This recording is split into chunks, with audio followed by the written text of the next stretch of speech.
안녕하십니까 구독자 여러분. 오늘은 25년 5월 25일입니다. 전국 영업용 화물차 번호판 시세 좀 알아보고 가겠습니다. 먼저 대표님 본인 소개 좀 해주세요. 예, 안녕하세요. 전국구 영업용 갈산상사 이원복입니다. 네, 대표님 이번 주에도 화물차 번호판 시세는 변함이 없죠? 예, 전주와 동일하게 진행되고 있고요. 큰 틀의 변함이 없습니다. 개인 소형부터 말씀드릴게요. 개인 소형은 1.5톤 이하 전주와 동일하게 2,980만 원에 거래되고 있습니다. 개인 소형 전기차 넘버도 전주와 동일하게 2,700만 원에 거래되고 있고요. 개인 중형은 1.5톤 초과 16톤 이하 전주와 동일하게 2,600만 원에 거래되고 있습니다. 개인 대형은 16톤 초과 3,600만 원에 거래되고 있고요. 출애라는 5,800만 원, 덤프 오더는 3,600만 원에 거래되고 있습니다. 네, 대표님 개인 중형이 최근에 한 100만 원 내리고 나서 또 더 내리거나 오르거나 그런 거는 없네요. 예, 개인 중형이 100만 원이 내려서 2,600만 원 선에 거래되고 있는데 네. 개인 중형 같은 경우는 지금도 시중에 남바가 많이 나와 있어요. 남바가 많이 나와 있는데 거래가 미미한 관계로 그 금액대를 유지하고 있고 더 오르질 못하고 있는 거죠. 네. 예. 최근 경기 상황이 안 좋으니까 화물업계에 진입하시는 분들이 거의 없죠? 많이 생각을 하시는 거죠. 진입하시는 분들은 개인 소형 위주로 많이 오시는데 개인 중대형은 거의 없다시피 해요. 네. 화물차 넘버 뭐 다음 주 전망은 별로 의미가 없을 것 같고 하반기는 어떻게 전망하세요? 하반기에도 지금 시세에서 큰 변함 없이 개인 중형만 소폭 상승할 것 같아요. 네. 그리고 대표님 이번 주 거래건 중에 기억에 남는 건 있으면 소개 좀 해주세요.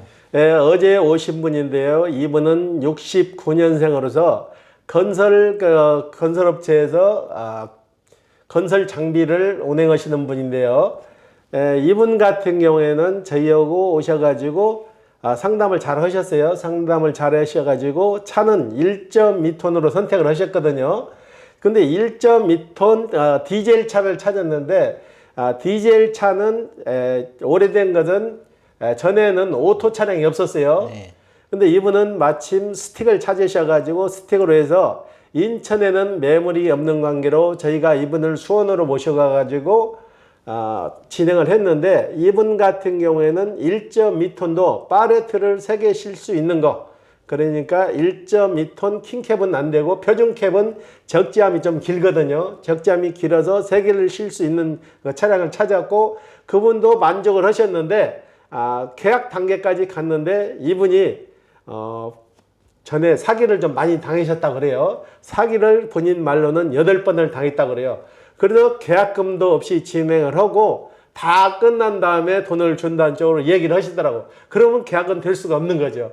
믿고 하셔야 되는데 계약금을 달라고 하니까 계약금을 못 준다는 거예요. 그러면 계약금 안 주는데 저희 물건 같으면 저희가 생각을 해서 진행을 할 수 있는데 다른 타상사 물건을 사서 그분 앞으로 이전을 해드려야 되는데 돈을 안 주는데 어떻게 이전을 하냐고요. 똑같은 입장이에요. 근데 이분 같은 경우는 믿지를 못해서 8번 사기를 당해서 못 하겠다고 그 자리에서 딱 계약서 쓰는 단계에서 수답이 된 거예요. 그러면 어떻게 해드렸으면 되겠냐 했더만 변호사를 대동해서 사기 물건인지 아닌지 판별을 해서 다시 다음 주에 오신다고 그러는데 그래서 저희가 그랬어요.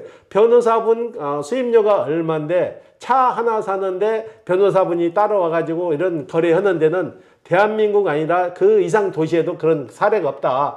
딜러라는 게 있어갖고 딜러를 믿고 진행하시고 한꺼번에 돈을 다 받는 거 아닌데 왜 그렇게 못 믿고 하냐니까 8번 사기를 당해서 자기는 못 하겠다는 거예요. 그래서 중간에 파기가 돼가지고 다음 주에 변호사분을 모시고 온다고 그래요. 변호사분이 모시고 온다 해서 오지도 않는 거고 변호사 수임료가 얼만데 변호사가 그 중고차 하나 사는데 쫓아와서 이걸 거래할 수 있겠냐. 그렇게 하지 말고 우리 사장님이 일정 금액의 계약금을 내시면은 저희가 돈을 다 지불하고 다 끝난 다음에 우리 사장님한테 잔금을 받겠다 하니까 집에 가서 다시 상담하고 변호사한테 자문을 구해가지고 오신다 그랬어요. 세상이 얼마나 허무면 이런 결정을 못하고 변호사 얘기까지 들먹거리는지 중고차 거래하면서 변호사 얘기는 제가 매매 25년 했는데 첫 사례예요. 예. 대표님을 믿고 거래하시면 되잖아요. 저 믿고 유튜브 우리 구독자하고 저 믿고 오셨으면 제가 이 자리에서 영업을 25년 했는데 큰 돈도 아니고 그 돈 가지고 제가 어디 도망갈 사람 아닌데 믿질 못하시더라고. 네. 저도 못 믿고 그 중고 자동차도 못 믿는 거죠. 그래서 계약이 결렬됐는데 다음 주에 다시 오신다 그랬는데 변호사를 모시고 온다 그래요. 그래서 변호사 중고차 매입했는데 따라올 변호사 대한민국에 아무도 없습니다. 그러니까 그분은 다시 가서 생각하고 다시 온다 그랬어요. 예. 화물차 업계에 사이가 많다는 얘기를 또 들으셨나 보구만요. 예. 네. 네, 어떻게 보면 화물차 업계에 또 사이가 좀 많으니까 이 화물차 처음 시작하시는 분들이 겁을 많이 내시더라고요. 이게 화물차 중개하시는 매매업자들도 많이 각성을 문제예요. 네. 얼마나 불신하면은 그 정도 됐는지 저부터가 반성하고 각성을 문제예요. 네, 맞습니다. 앞으로 화물차 업계가 좀 투명해지고 그런 사이 같은 게 없으면 또 인식이 많이 개선될 거로 봐요. 예. 네.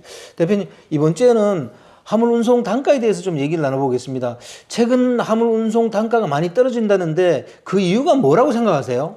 일단은 경기의 악화로 채산성이 맞는 오다가 없다는 얘기죠. 네. 채산성이는 맞는 오다가 나와도 주선사에서 그걸 100% 오다를 다 띄우지 않기 때문에 악순환이 되는 거죠. 악순환이 돼서 주선사에서 받은 금액 정당하게 오다를 다 띄워야 되는데 그 금액에서 오다를 안 띄우니까 밑으로 내려갈수록 단가가 줄어드는 거죠. 네. 영세한 주선사가 많아서 화물 단가가 좀 떨어지는 건 아닐까요?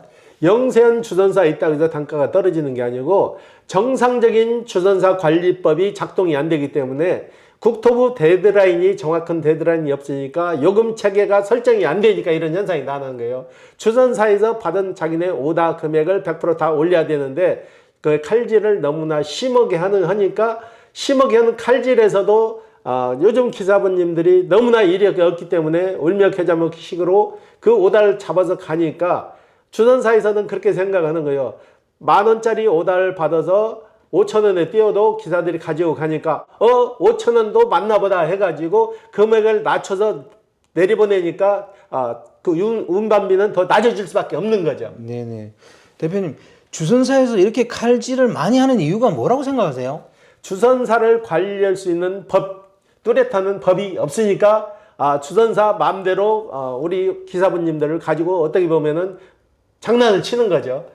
적정 금액의 오다를 올려가지고 그 데드라인 안에서 움직여야 되는데 국토부에서 정확한 요금 데드라인이 없으니까 주선사 요금에 끌려가다 보니까 이런 현상이 자주 일어나는 거죠. 네. 예. 혹시 영세한 주선사가 화주한테 끌려가는 건 아닐까요? 영세한 주선사들에도 일정 금액을 오다를 받고 진행하기 때문에 그렇게 끌려가지는 않는 거죠. 그거 다만 영세한 주선사 같은 경우는 일을 보내고 일 보낸 금액에 대해서 책임을 못 지니까 거기에서 문제가 생기는 거죠. 네. 이렇게 수익성이 안 좋은 단가가 있는 화물이 많이 나오는 거는 화물기사 입장에서는 큰 문제거든요. 이걸 어떻게 좀 개선해야 될까요? 개선할 수 있는 방법은 지금 국토교통부 요금 데드라인을 만들어야 되는 거죠. 네. 만들어서 국토교통부에서 주선사로 그 요금 단가표를 내려보내야 되는데 주선사 단가표에 의해서 움직이다 보니까 이런 요금 체제가 형편이 없어진 거예요. 정확한 데드라인은 그 국토교통부에서 요금 데드라인을 만들어서 주선사로 보내서 주선사를 관리 감독할 수 있는 체계를 만들어야 되는데 이 체계 관리 감독할 수 있는 체계가 마련되지 않았기 때문에 이런 현상이 나타나는 거죠. 그러니까 그 피해는 우리 기사분님들이 고스란히 떠안는 거죠. 네.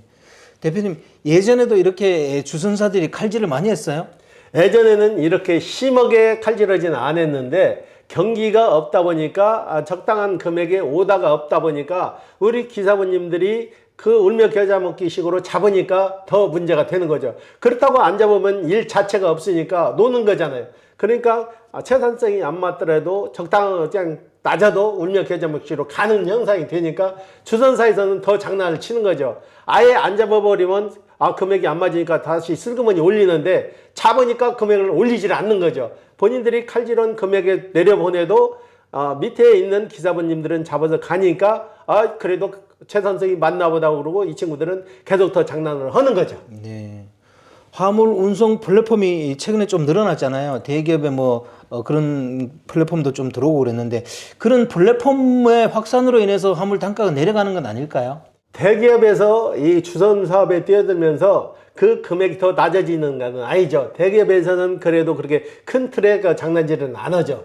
일반 어설픈 주선사들이 장난하는 거지, 대기업에서 오다를 내려보낼 때는 적정 금액의 오다를 내려보는데 그 오다가 다이렉트로 해서 우리 기사분님들한테 가는 게 아니고 그 오다가 원청에서 하청으로 가서 하청에서 장난질을 치고 칼질해서 내려오니까 그게 문제가 되는 거죠. 네.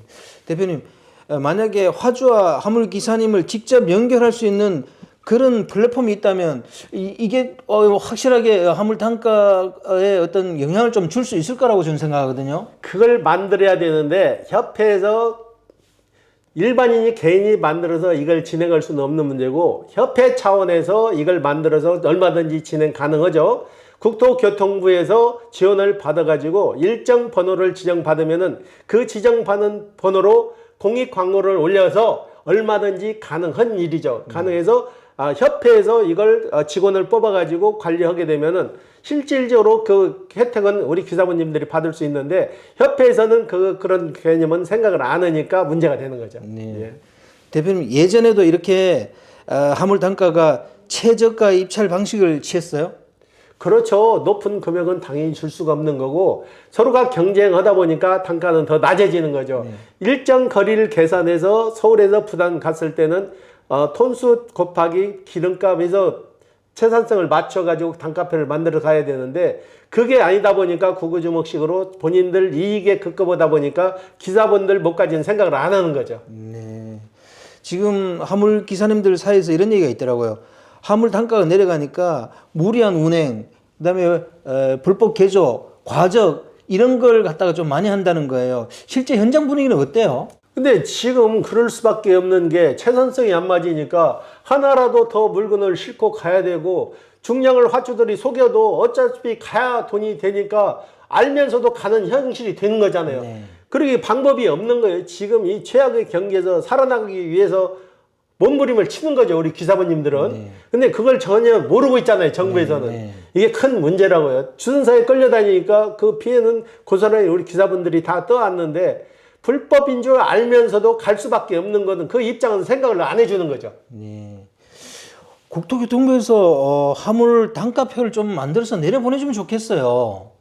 전문가가 없는 거죠. 그 실정에 맞고 그 분야의 밝은 분을 스카우트를 하든지 뭘 해서 한 자리에 앉아서 지속성 있는 업무를 가지고 가야 되는데 공무원들은 그러잖아요. 한 자리에 오래 있는 분이 없고 거의 6개월 수준이면 바뀐다고. 그런데 무슨 전문가가 있겠냐고요. 네.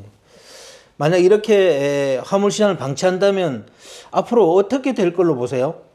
물류시장이 다 무너져 봐야 그때 가서 무슨 대책을 세운다고 그래서 그때 가서 무슨 대책이 나오겠냐고요. 지금 안 될 때 이걸 혁신적으로 뭘 타파를 해서 우리 기사분님들 채산성을 맞춰줘야지. 몇 년 후에 지금 기존에 있는 기사분들이 손들어 버리면은 누가 그걸 맡아 설 거냐고요. 네. 마지막으로 대표님이 생각하시는 화물 운송 단가의 개선할 부분에 대해서 조언 좀 부탁합니다.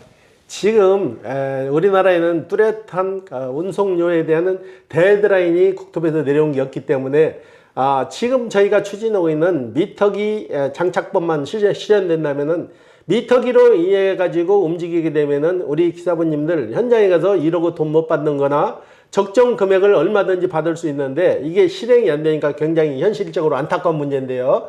미터기 설치법을 빨리 만들어 가지고 국토부에서 이걸 실행을 했으면 좋겠어요. 네. 예. 오늘 인터뷰 감사드립니다. 네. 네, 구독자 여러분, 오늘은 25년 5월 25일입니다. 화물차 번호판 시세는 변함이 없습니다. 문제는 요즘 화물 단가가 너무 떨어지니까 화물차 기사님들이 과적 같은 걸 갖다가 좀 현장에서는 하시는 것 같더라고요. 왜냐하면 단가가 너무 떨어지다 보니까 수익성을 확보하기 위해서 그러시는 것 같은데 참 안타까운 현실이 반복되는 것 같습니다.